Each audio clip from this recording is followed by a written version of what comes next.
RWS department లో state మొత్తం మీద 118 ల్యాబొరేటరీలు ఉన్నాయి సార్. దీంట్లో 526 మంది పనిచేస్తున్నారు. ఒక్కొక్కళ్ళు దాదాపు 20 సంవత్సరాల నుంచి వర్క్ చేస్తారు. రీసెంట్ గా మన ఎలక్షన్ అయిపోయి మన గవర్నమెంట్ వచ్చిన తర్వాత ల్యాబ్లలో నుంచి కొంతమంది తొలగిస్తున్నారు. అది కొంచెం వీళ్ళని తీసేసి వాళ్ళ తరపు మనుషులు పెట్టుకోమని చెప్పి చెప్తున్నారు. యాక్చువల్ గా మనకి గవర్నమెంట్ ఆఫ్ ఇండియా నుంచి లాగిన్స్ ఇచ్చారు సార్. మా పేర్ల మీద ఈఎంఐ జాబ్ కూడా తొలగించారు. నాకు తీసి ఇబ్బంది పెట్టి సార్ జాబ్ తీసిస్తే ఏ పని చేయలేను. నా ఏజ్ 40 సంవత్సరాలు. ఆయన 13 సంవత్సరాలు సార్.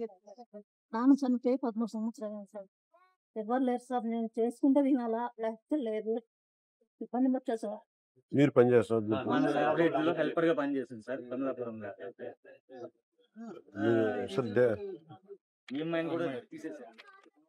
ఒకసారి నేను చెప్తాను, అది ఆర్డీ విల్స్ వెళ్తే మాట. సో నేను ఫాలోఅప్ చేస్తాను, మీరు